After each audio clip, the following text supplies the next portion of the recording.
Fox News alert now. Tensions at an all-time high in Egypt as the opposition is setting off against the army now, and pro-government demonstrators are entering the picture. This all after Egyptian President Hosni Mubarak announced he won't run in the next election. But sources claim President Obama personally asked Mubarak to step aside now, not later.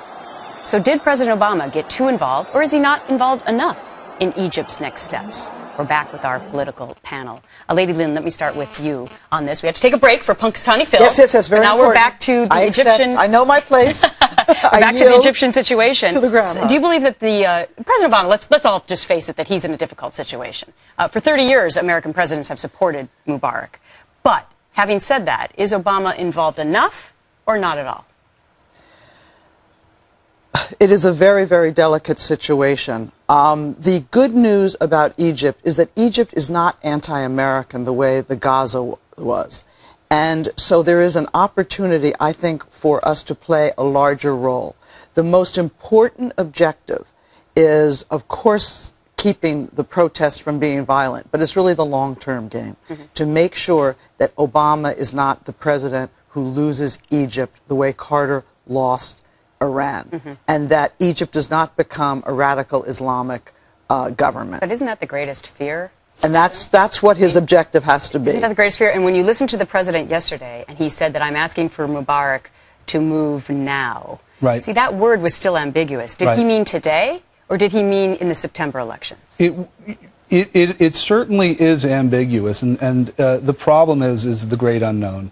You know, there's the Muslim Brotherhood who is right now filling this vacuum. You know, there's this chaotic vacuum, and we know nature abhors a vacuum, and so something's got to fill it. And right now, the Muslim Brotherhood seems to be the most organized of all of these groups. And so what we may get is something far worse than Mubarak, and that is the biggest fear. And that is, the parallels to Iran are frightening. Frightening because Israel's sitting right in the middle of the whole situation. Tamara, you're shaking your head when he's showing concerns, Adam, about the Muslim Brotherhood.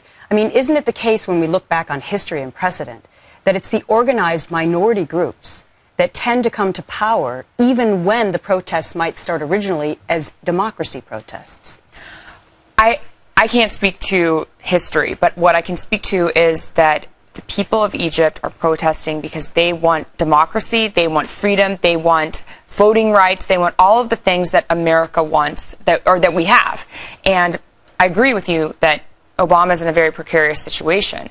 It is time for him to tell Mubarak, I don't know what happened on their phone conversation, get out and get out now. You're not leaving in September. We're not giving you 7 months to leave. You are leaving now, and we are going to allow the people to vote for the right person to come into power. But who's going to be in charge then for the next 7 months? You've got Israel hanging in the balance. Well, there's also the polling aspect of it, is that a vast majority of Egyptians have an unfavorable view of America and have a favorable view of the Muslim Brotherhood. Right. So I understand what you're saying, Tamara. In a perfect world, you're right.